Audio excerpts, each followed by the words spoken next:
A deadly stretch of highway. Look around, keep out. It's multitasking times 10. A spike in fatal motorcycle crashes. Plus, will Pierre Poilievre return to the House of Commons? We're not going to see him. He's not going to do anything for us here. Advanced voting in an Alberta by-election is underway. And through the lens of Calgary's film and TV industry. It's an absolute thrill to be able to do it and to be involved. Why this production is so welcome. CTV Calgary, local breaking news. With Tara Nelson. Reporting tonight, Ian White. Good evening, and thank you for joining us. 4 serious motorcycle collisions along a stretch of Calgary's Ring Road have riders and police urging the motorcycle community to be cautious. Stony Trail between 16th Avenue and Shaganappi Trail has been a dicey, sometimes deadly area this year. Tim Brooke has more on how to protect yourself. It's a busy day of learning at the Too Cool Motorcycle School. If you're a doctor, you just didn't wake up and you're a doctor. You woke up, I want to be a doctor. Where's my pathway to education? Over the years, tens of thousands of riders have gone through these courses. Its teacher says tens of thousands more could use the training. The first day is just fundamentals. We learn how to practice how it makes a difference on the road. The second day, now we're dealing with emergencies and more technical stuff. That last bit, emergencies and more technical stuff, is important these days, especially here. This stretch of Stony Trail between 16th Avenue and Shaganappi Trail had 2 total collisions from 2022 to 24. This year, there have been 4 already. 3 have involved motorcycles, and 3 of the 4 have been fatal, including this crash under the Crowchild Trail underpass, where a man lost control and died at the scene. Stony is a dangerous road, really, for every driver, whether it be on a car or motorcycles, because it's quite an open road. There's quite a few hills, there's quite a few bends on it. The traffic unit is still investigating all 4 crashes, but some riders say it's not the hills creating problems. On Stony Trail, yeah, a lot of construction. The roads this year are not the greatest. A lot of ruts. They're doing paving, and there's probably a good 4-inch drop on between each lane, because they're gritting it and then laying down new asphalt. This lip has been causing issues for both motorcycles and vehicles. The bump, paired with excessive speed, can be incredibly dangerous. So drivers are urged to just remember the fundamentals. Put your head on a swivel. Look around, keep out. It's multitasking times 10. If you know there's construction on Stony, go somewhere else. Get another way there. And Tim joins us from along Stony Trail tonight. And Tim, it's unclear when exactly that construction will wrap up. Yeah, Ian, but the good news here is that for the most part, this is just some updating work along Stony Trail, some road maintenance, line painting, some paving, etc. So we're not expecting it to take that much longer. And the same can be said for a portion of Stony Trail in the south part of the city that is also undergoing some changes. In the meantime, though, well, you heard it there. Riders and drivers both urge to just play it safe, go a little bit slower, be a little bit more cautious, and of course, if you feel unsafe driving Stony Trail or really any other high-speed road in this city, there's alternate routes you can find. Sounds like good advice. Thank you, Tim. A female pedestrian was seriously injured when she was hit by a vehicle in southwest Calgary this afternoon. It happened at the intersection of 26th Avenue and 34th Street in Killarney just after 1:30. EMS says the pedestrian was rushed to the Foothills Hospital in serious but stable condition. EMS assessed another patient on the scene, but that person did not need transport to hospital. Police say the driver remained at the scene. 26th Avenue was closed in both directions while police conducted their investigation. A woman in her 50s has died after a collision with a cyclist over the August long weekend. Police say the woman was walking with her husband on a pathway near Hidden Valley Drive Northwest on Saturday when a 12-year-old on a bicycle crashed into the woman from behind just before 4. The woman was rushed to hospital in life-threatening condition and has since died from her injuries. Police are investigating but say speed and impairment are not considered factors. Several cars were damaged after an early morning crash, and alcohol and speed are believed to be factors. Police say a 19-year-old man was driving quickly on McLeod Trail shortly after 2 a.m. and was fleeing a traffic stop when he tried to turn onto the westbound lanes of 58th Avenue. He slammed into the back of a parked car, causing a chain reaction that damaged 7 parked vehicles. Charges are pending. Police are still looking for suspects after 2 men were shot early this morning in Taradale. Police say the 2 men were sitting in a vehicle on Tarawood Grove around 2:30. Both men were hit by bullets and taken to hospital with serious life-threatening injuries. Investigators believe this was a targeted shooting. Voters are casting advance ballots in a hotly contested by-election in Battle River-Crowfoot. There are more than 200 candidates, including Conservative Party leader Pierre Poilievre. Many voters are frustrated over how many people are running. Some don't like Poilievre dropping into the Alberta riding, but others in the Conservative stronghold say the leader's voice in Ottawa could benefit their region. Tyson Fedor reports. Voters in Drumheller are at the ballot box writing in their preference for who they want to represent them in Ottawa. I don't feel that a blind conservative mindset necessarily is best. I know he doesn't live in the riding, but the leader of the party really needs a seat in the House to do anything, so that's where my vote went. 214 people are looking for this rural Alberta seat vacated by Conservative Damien Currick after Pierre Poilievre lost his Ottawa area riding this spring. Elections Canada has decided to use an adapted ballot due to the number of names. The by-election is expected to cost about $2 million. They've targeted me in 2 different ridings now, and the reality is I don't have a problem with anyone who wants to run for office, even if they're not known or not wealthy. They should be able to put their name on the ballot if they truly want to run. Many have criticized Poilievre for parachuting into the Battle River-Crowfoot riding, a Conservative stronghold, but others support the leader. He'll represent us. Yeah, I understand why people are saying, but I don't feel that way. I think there's a lot of people in this riding that want to see change, and then I also see a lot of people that are just angry at Pierre for picking our riding. We're not going to see him. He's not going to do anything for us here.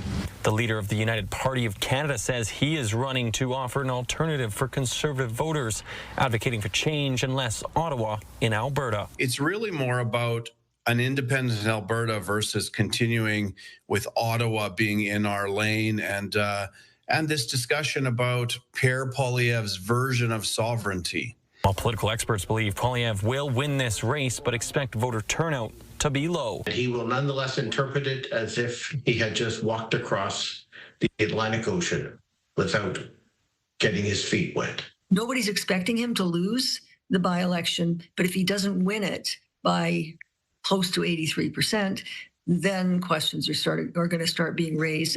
Questions on whether Poilievre is the right person to lead the Conservatives forward. And Tyson joins us from Drumheller. Tyson, there'll be plenty of time for voters to head to the ballot box. In advance voting will take place at several locations throughout the Battle River-Crowfoot riding through the weekend and into Monday, including here in Drumheller. The Canal to Jurassic Hotel behind me is where voters can line up and write in their candidate of choice on those adapted ballots with more than 200 names on the list this by-election. Now, the polling stations will be open 12 hours a day from 9 a.m. to 9 p.m. Saturday, Sunday, and on Monday, including this evening as well. You can also vote by mail, and if you do plan on voting on Election Day, that's going to be August 18th. Ian? Thank you, Tyson. A major athletic competition for Indigenous athletes is not coming to Calgary after all. The council responsible for the North American Indigenous Games has retracted Calgary's hosting rights for 2027. The event attracts thousands of Indigenous athletes from Canada and the United States. In a statement, the governing body says despite working closely with the host society for 2 years, critical benchmarks could not be met. We have asked what criteria have not been met but have not received any answers. In the coming weeks, there will be more information about where the 2027 Games will take place. Members of Calgary's film and TV industry say there have been fewer opportunities this year compared to the last 4 years. So it's welcome work to have a special episode of a TV series in its 19th season shoot in the area. Alicia Fieldberg was on set of Murdoch Mysteries as it took over a ranch near Turner Valley. Really happy to be in Alberta. I love it here. Detective Murdoch and Chief Constable Brackenreed are normally in Toronto, but an upcoming episode takes them to the original Calgary Stampede back in 1912. You shoot stuff here all the time, but for a different show from a different city to come here, everybody's been so accommodating, and I mean, look at the place. It's fantastic. The 3-day production for the long-running Canadian series Murdoch Mysteries comes during a slower year for the Alberta film and TV industry. Experts say lucrative tax breaks in Europe play a big part, so opportunities like this are important. Really important. The whole market has kind of shifted, and we're seeing more co-production and more Canadian production. While some of the crew is from Toronto, there are more than 80 local union workers, including sound mixers, camera technicians, and costume staff. And they have a lot of experience with the Old West. It's half an hour to just stress this hat. Yeah, that one make it look like it's from 1912. The wonderful thing about the Calgary crew is they know how to do this. Though filming a murder mystery can sometimes add to the workload. We're going to be shooting somebody, so we had to buy him 4 different jackets. Aside from the murder part, the episode will also highlight some real history, including Stampede founder Guy Wiedeck and rodeo champ Tom Three Persons. Blessed to be able to be one of the shows that can actually tell part of that story and highlight some of the figures at the time and the people that actually competed, the people that organized. It's an opportunity for this Calgarian, too. The teacher and Western history major was one of the more than 50 extras on set. You know, rodeos weren't what we see today with the midway and the concessions and everything like that. It was a lot more scaled back and a lot more kind of the community. So it's really cool to see kind of what it would have actually been like and to give people a taste of that as well. Audiences can get a taste of old-timey iconic Calgary when the episode comes out in January. I get to ride a damn horse in this episode. Of course I do. Yeah, I'll need some help. Got to do a bit of roping, too. Alicia Fieldberg, CTV News, Turner Valley. And the Calgary Stampede episode is scheduled to air January 5th. Other productions shooting in the Calgary area are Heartland, Anna Pigeon, and My Life with the Welter Boys. Okay, Gina, our weather is starting to calm down and dry out a bit, but there is still a bit of a wind out there. Yeah, it's a pretty breezy afternoon for the most part, and in fact, our most gusty conditions have been over the last hour or so, at least out at the airport. They clocked in gusts in the 60s. So where we're at right now, temperature-wise, obviously with these northerly winds, there's a cooler day out there, factoring in the rain as well. So 17 right now, that's our high for today. And yeah, you see those winds gusting in the 60s right now. For the next couple of hours here, this storm will continue to dissipate, maybe at light showers throughout the next few hours. But by tomorrow, that's sunshine back in the forecast, Ian. Okay, thanks, Gina. A major Canadian church says sorry at a gathering in Calgary. Still to come, what the United Church has to say to the LGBTQ community. And celebrating at one of Calgary's farmers market with an art installation that reflects the city's cultural identity.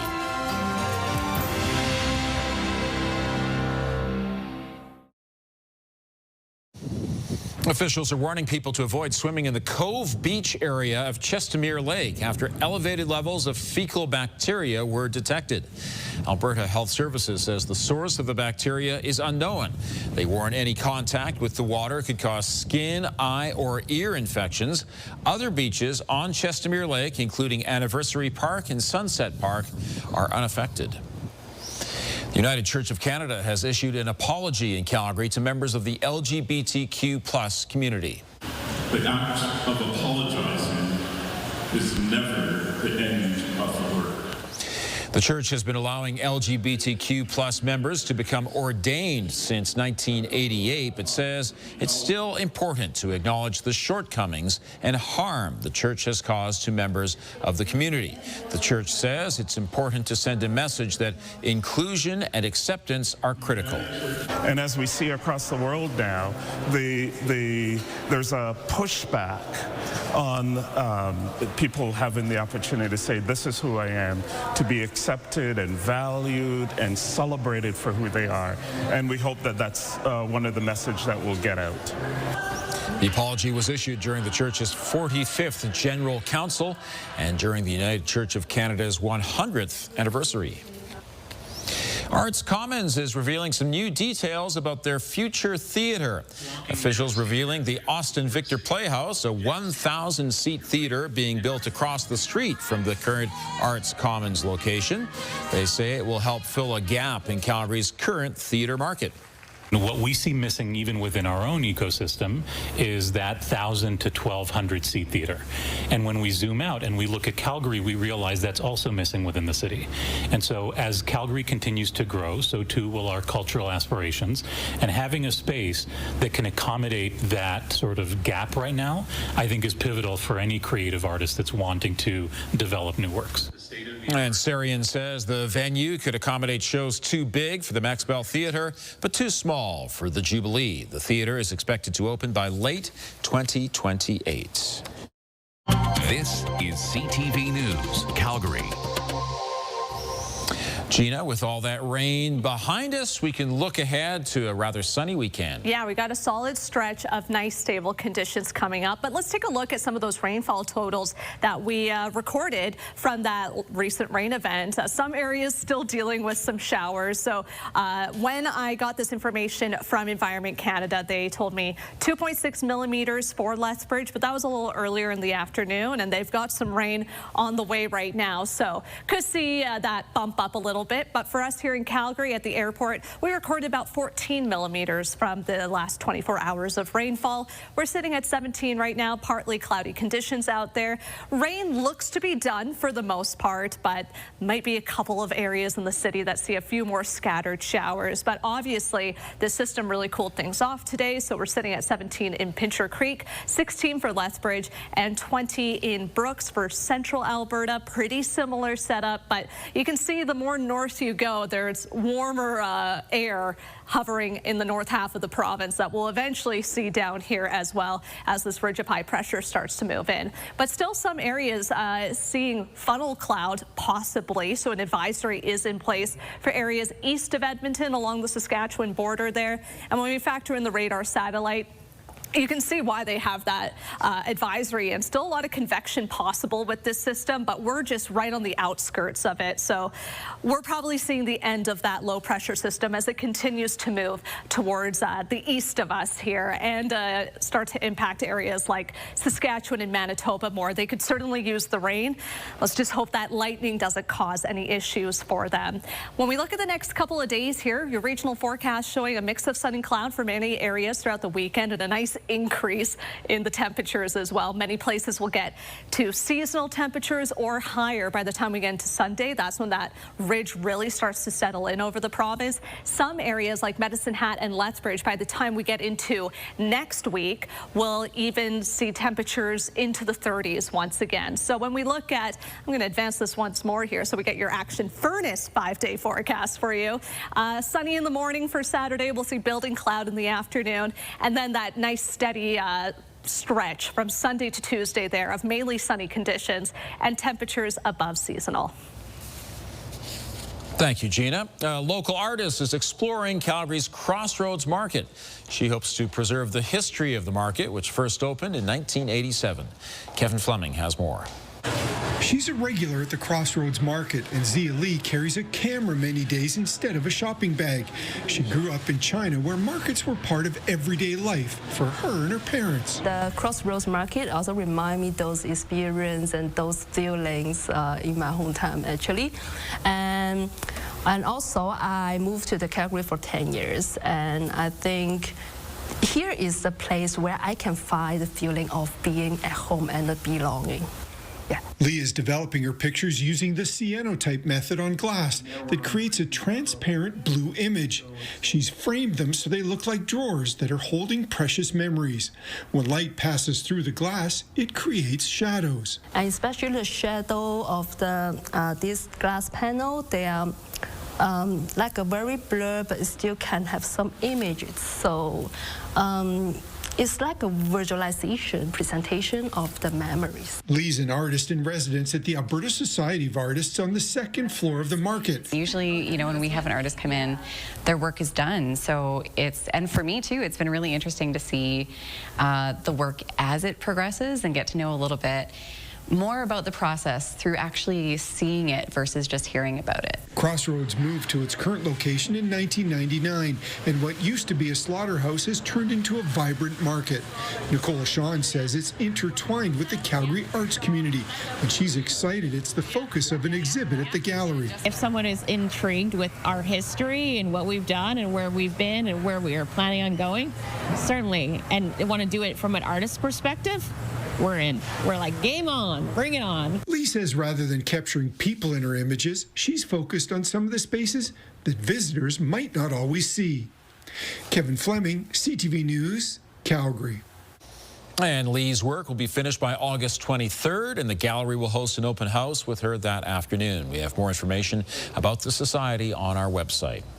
Dash cams are capturing all kinds of video these days. One BC man's camera caught himself chasing the person who stole his car and took it on a heart-stopping joyride. Also ahead, a different kind of fishing in Kananaskis country. I'll tell you how many golf balls a scuba diver found.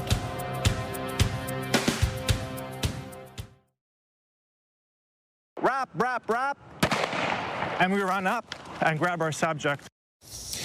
The BC Police Department has a new way to lasso criminals. It may look like something out of Wonder Woman, but they're called bowler wraps.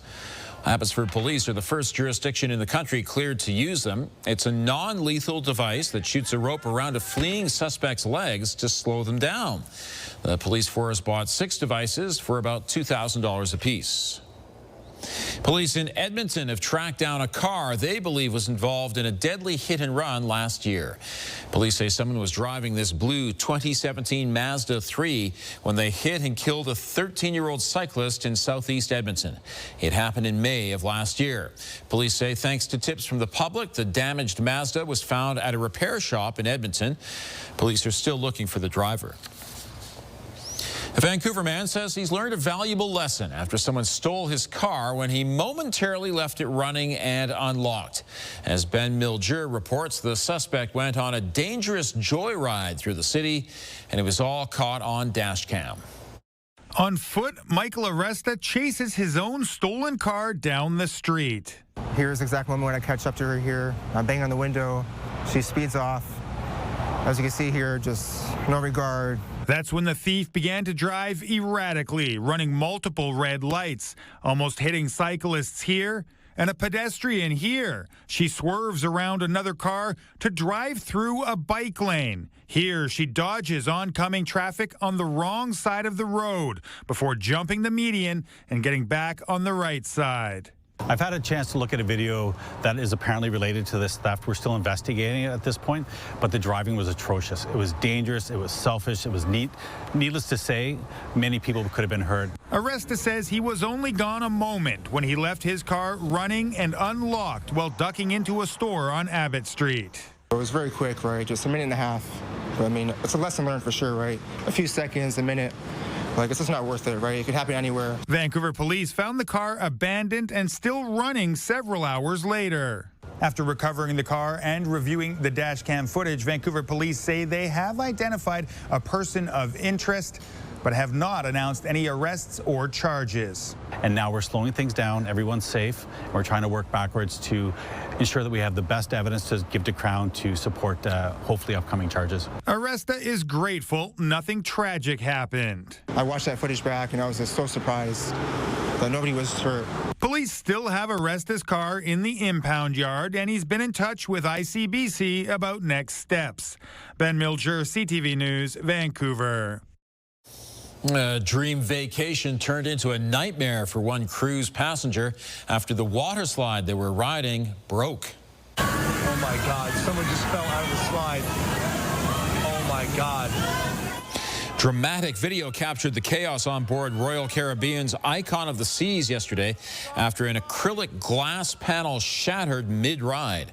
The crews confirmed that a man did not fall through the hole but was injured and received medical care. The boat, which is the world's largest cruise ship, is expected to return to Miami tomorrow. Canadians now have a new tennis star we can cheer for. Victoria Mboko is only 18 years old and is a National Bank Open champion. Next, how rapidly she's risen on the court.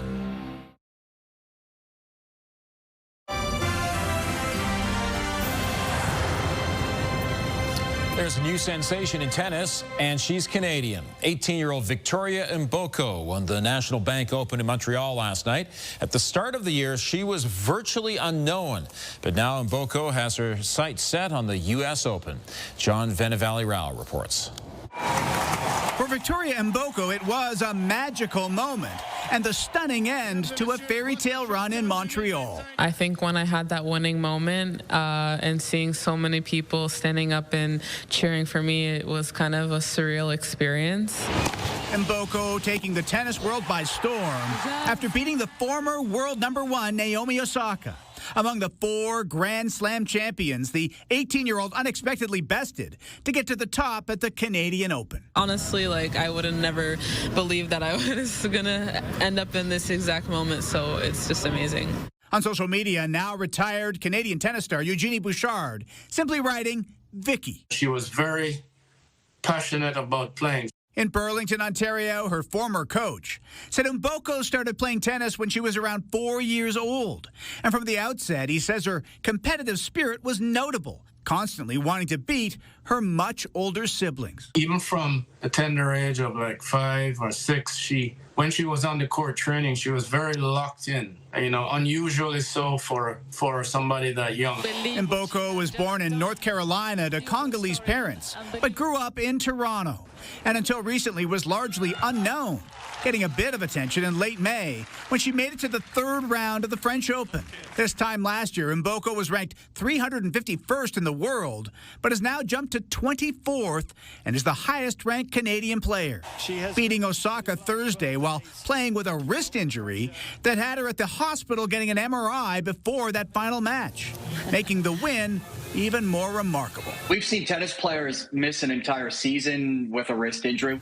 Mboko will now take a few days off to look after that wrist and get ready for the U.S. Open, which begins in about 2 weeks. John Venevali-Rao, CTV News, Toronto. What a great story. Well, the Kananaskis Golf Course has posted some amazing moments on its social media pages this summer. You might remember the staff member who had a hole-in-one in her first round of golf, and now there's scuba diving.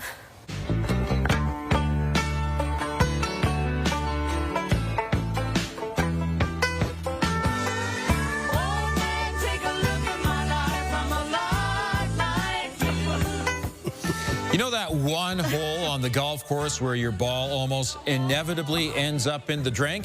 It's called a water hazard for a reason. The course sent out a diver to collect all those balls that went in the water, and the end result was overwhelming. I don't know who counted, but the end result was over 13,000 golf balls. I'll bet I donated a couple. Okay. And this must have been a few years worth as well. I would think so. Yeah, it adds up after a while. A Great Dane on a plane. Fun to say and even more fun to watch.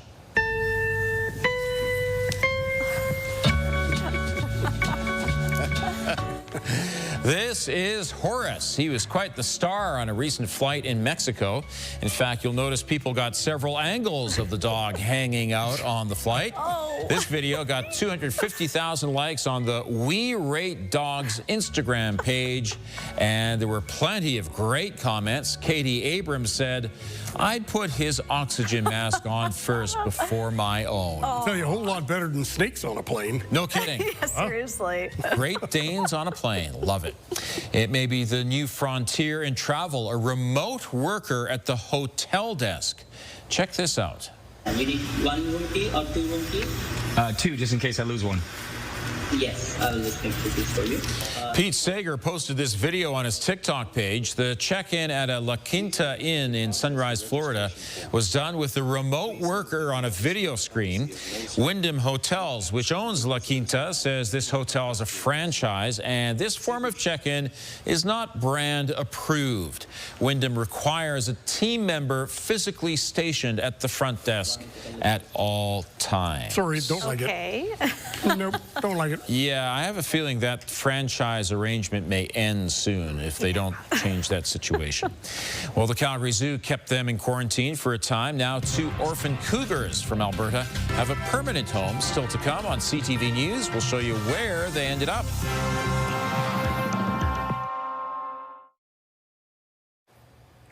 Welcome back. Happy Friday. I was just saying to Ian, it's always the short weeks that feel like the longest, and especially when you're dealing with the weather whiplash that we've certainly dealt with this week in Calgary. It just adds to the lag, but we're getting into the sunny weather soon. You can see that blue sky right now, in fact, and temperatures today were cool, 17 degrees, so that's below seasonal for sure, but we get back into that seasonal range by the time we get into tomorrow, and then above seasonal as we wrap up the weekend, and lots of sunshine to enjoy as well. But as that final, remnants of that wet weather event kind of move out, it's the winds we're dealing with currently out of the north at 30 to 40 kilometers an hour.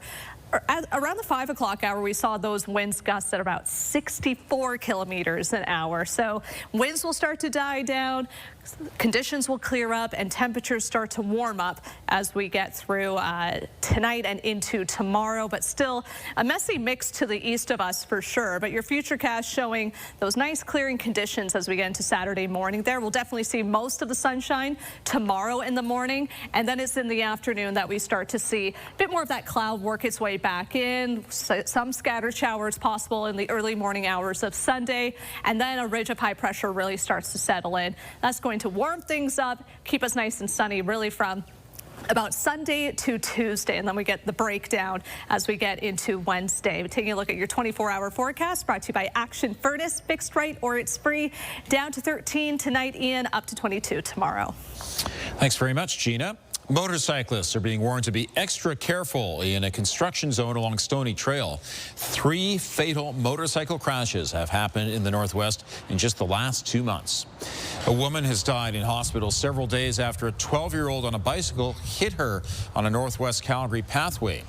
And advanced polls are open in Battle River-Crowfoot as Pierre Poilievre tries to regain a seat in the House of Commons. A new study shows former coal mines are impacting the environment even decades after they shut down.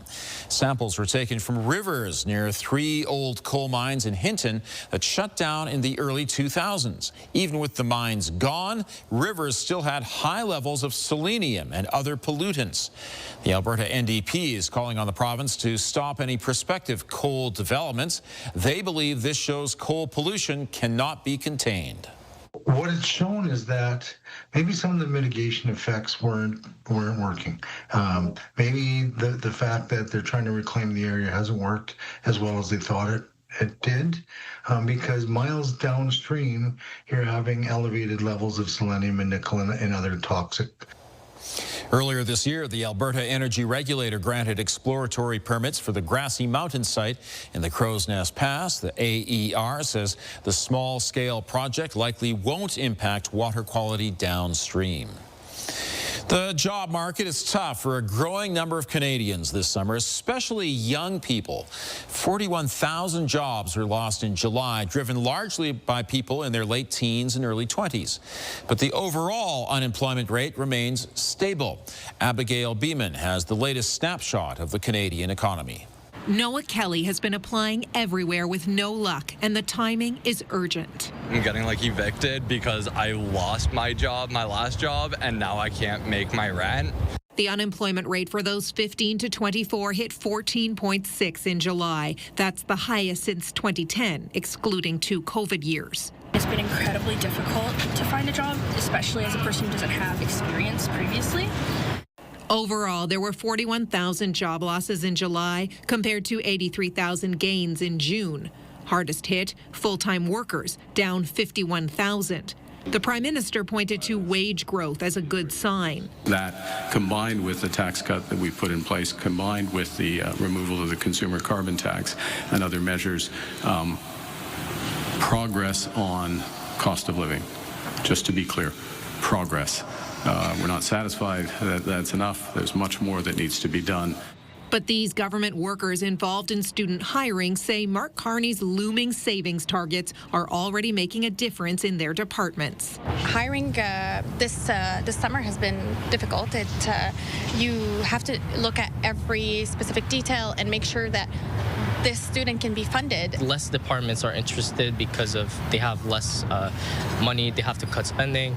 Perhaps surprisingly, with the trade war, manufacturing jobs didn't see a big hit, with RBC economists saying CUSMA has softened the blow. Things are definitely softer. This is not an ideal environment by any sense, but perhaps it's just not as severe of a shock as, what was feared earlier in the spring.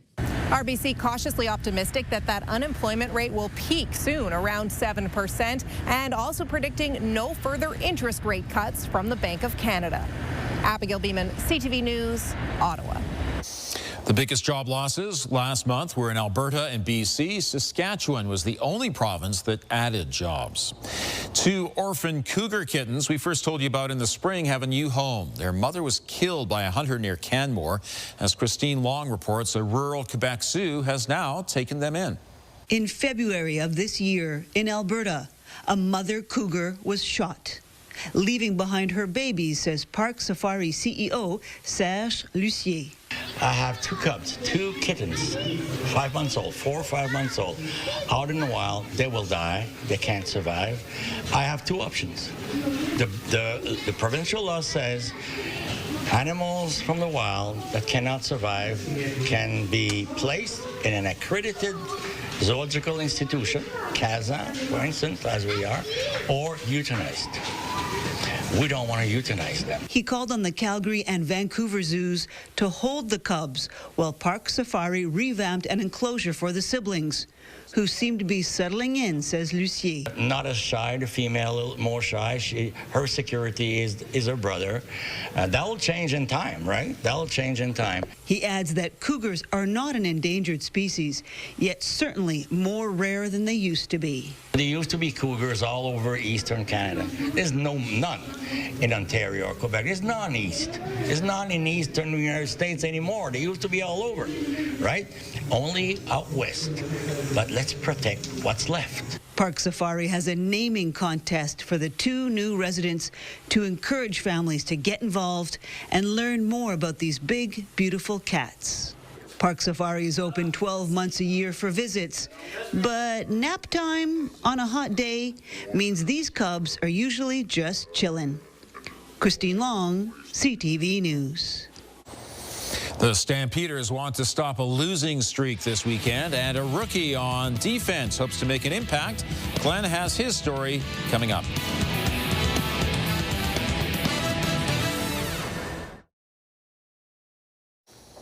The Calgary Stampeders will look to put an end to their 2-game losing streak tomorrow night. Glenn is back with us. And Glenn, the Stamps will face the Bombers yet again. Ian, it's definitely a weird schedule. The Stamps face the Bombers for the 3rd time in just over a month. The defense played a big role in the Stamps beating the Bombers twice.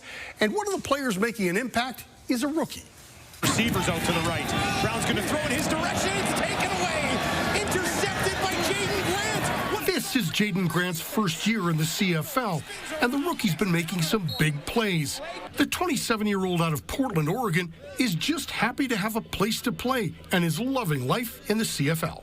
I mean, really, it's been a blessing. It was a little bit of adjustment to the game down south, but I've been blessed with great coaching staff and great players around me that helped me adjust. And it's really just been an awesome experience being a part of it.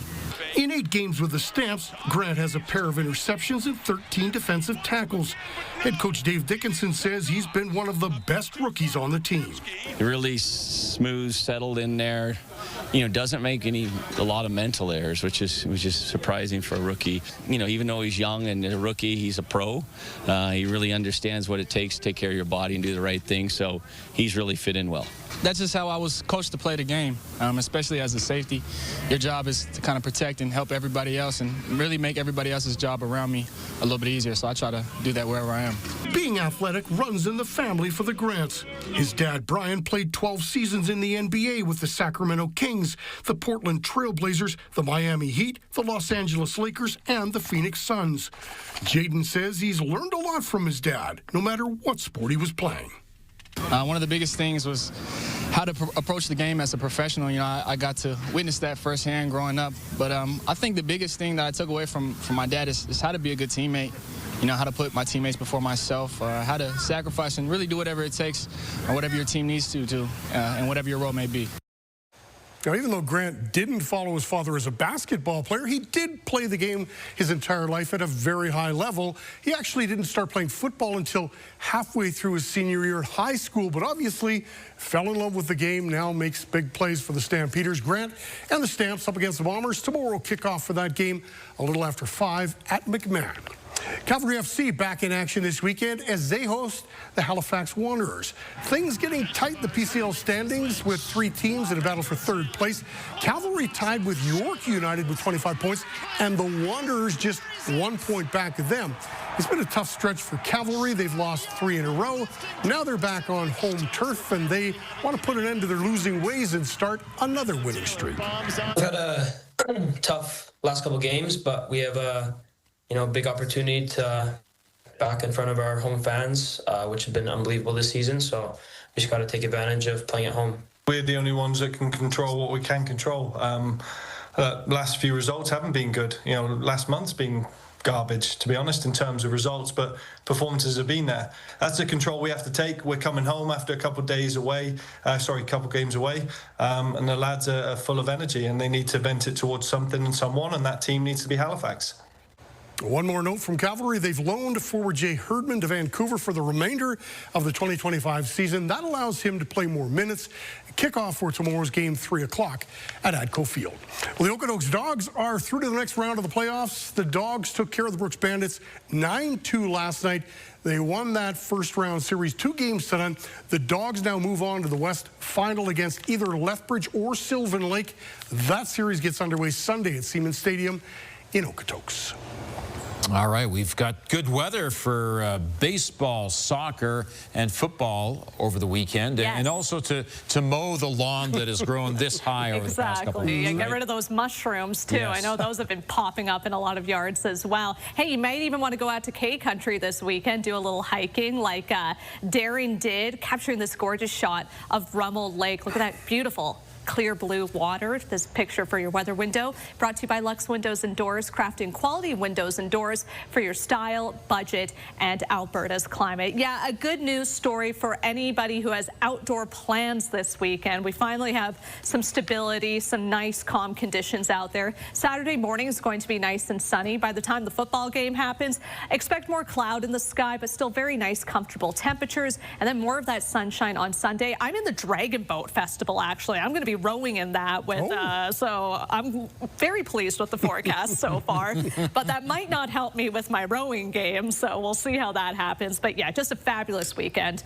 to be outside and enjoying these lovely conditions after all this rain. And best of luck out on the water too. Thank Gina. you. All right, thanks very much. Thank you for joining us and have a great night.